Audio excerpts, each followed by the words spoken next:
Sweden के लोग कहते हैं कि अगर ये जगह ना होती तो आज शायद हम इस तरक्की के मकाम पे ना होते।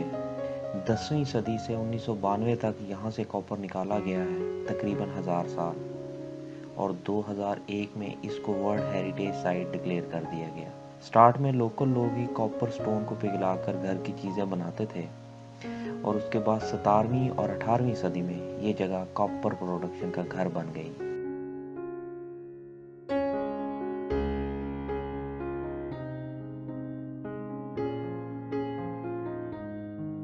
स्टॉकहोम से फॉलन कॉपर माइन तकरीबन 200 किलोमीटर नॉर्थ की जानब है और इसकी एंट्री टिकट 240 स्वीडिश क्राउन है।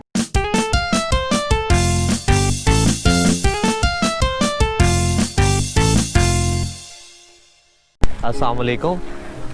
आज की वीडियो में सीन ये है कि हम लोग आए हुए हैं कॉपर माइन देखने के लिए, जो शायद दुनिया की सबसे पुरानी कॉपर माइन है। और स्वीडन के लोग कहते हैं कि अगर ये वाली कॉपर माइन ना होती तो शायद स्वीडन इस मुकाम पे ना होता। और जो स्वीडन है इसने यहाँ से तकरीबन 1000 साल तक जो सा है ना कॉपर निकाला है। तो अभी हमारा गाइड आने वाला है, हम मीटिंग पॉइंट के ऊपर खड़े हुए हैं, तो अंडरग्राउंड जाएंगे।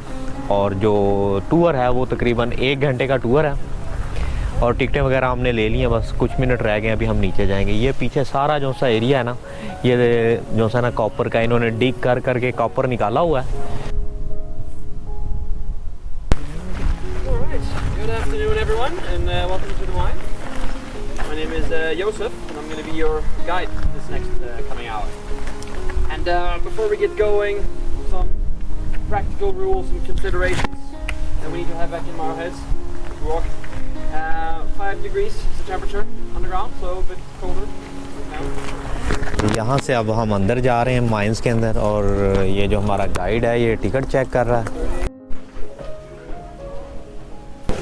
सब लोग अपना हेलमेट और वाटरप्रूफ जैकेट पहन रहे हैं, क्योंकि अंदर सुनने में आया है कि काफ़ी ज़्यादा वेटी है। और ये देखें,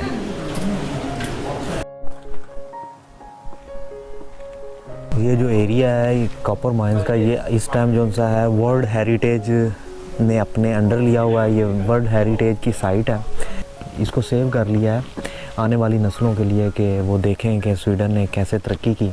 We've all made it through the easy part. 50 meters down, standing in quite a large room. And considering that the method they used, fire setting, was a very slow method.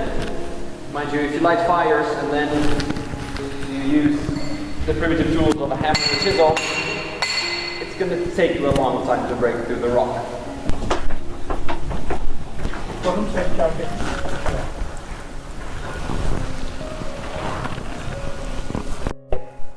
Some of the hot air and the smoke fumes out of the mine, let down the cold air so you can breathe. And, not only do these elevators help getting the ore out of the mine, it also helps miners get both in and out of the mine. They like to use this as an elevator. Sweden, most of the royalties have come down here to the mine to inspect their treasure chests. हम नीचे mine से वापस आ गए, और जो guide था उसकी जो स्टोरी या उसने जो भी हमें बताया, उसका निचोड़ ये था कि 16 और जो 17 सेंचुरी थी, उसमें जो स्वीडिश लोग थे वो 2 ही काम करते थे, या तो फार्मर होते थे या माइनर होते थे। फार्मर इतने ज़्यादा पैसे वो कहते नहीं कमा सकते थे, लेकिन जो माइनर थे वो अच्छे पैसे कमाते थे उस ज़माने में। तो अब हम जो हैं इसके बाद अब प्लान ये है कि ये म्यूज़ियम है, जो कुछ पुरानी जो चीज़ें हैं, जो वो एंटीक्स चीज़ें हैं, वो इस म्यूज़ियम में है, जो इस टिकट के अंदर इंक्लूड है। तो अभी यहाँ जा रहे हैं ये देखने के लिए।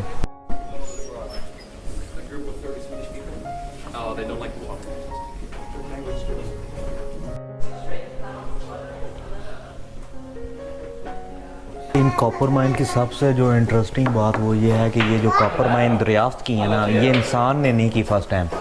ये इसकी एक बड़ी ज़बरदस्त स्टोरी है कि ये बकरी ने जो सा ना इसको फर्स्ट टाइम दरियाफ्त किया। एक किसान की बकरी जो सी जब शाम को वापस घर आई ना, तो उसके जैसे ये देखे इन्होंने, उसके जो सींग थे ना उस पर कोई रेड कलर के कुछ कलर लगा हुआ था। तो जो किसान था वो बड़ा हैरान हुआ कि ये कलर कहाँ से आया ना। तो नेक्स्ट डे जब उसने उस बकरी को चेज़ किया कि ये बकरी कहाँ से ये रेड कलर लगा के आई है, तो एक जगह पे उसने देखा कि बकरी जो है ना अपने जो सींग है ना वो किसी रॉक के साथ रगड़ रही है। और जब उस फार्मर ने उधर डिगिंग की ना तो वहाँ से उनको ये कॉपर जो है ना मिला। और फिर इसके बाद जो है ना आगे ये स्टोरी शुरू हुई।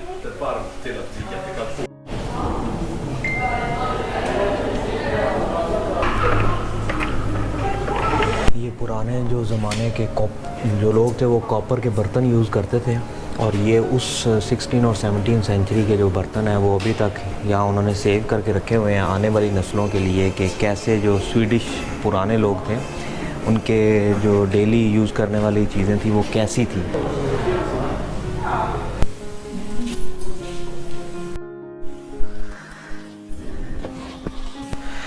यहाँ छोटी सी एक शॉप भी है जहाँ से आप कॉपर की चीज़ें और जो ये काउंटी है दारुना, वहाँ की जो एंटीक चीज़ें हैं जो यहाँ की पहचान है वो ख़रीद सकते हैं।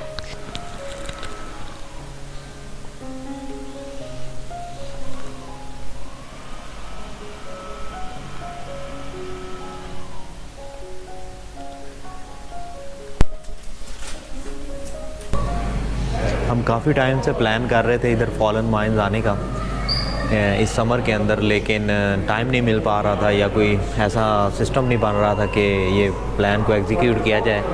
तो फाइनली जो है ना आज हम यहाँ आए और हमने इसको विज़िट किया। अगर आप में से कोई यहाँ विज़िट करना चाहे तो स्टॉकहोम से, जैसे मैंने पहले बताया, 200 किलोमीटर दूर है। और इसकी जो एंट्री टिकट है वो तकरीबन 25 यूरो उसकी एंट्री है, जिसमें अंडरग्राउंड भी इंक्लूड है। आप अंडरग्राउंड माइंस देख सकते हैं और यहाँ का जो म्यूज़ियम है वो भी देख सकते हैं। तो होपफुली आपको ये वीडियो अच्छी लगी होगी, तो दुआओं में याद रखिएगा। अल्लाह हाफिज़।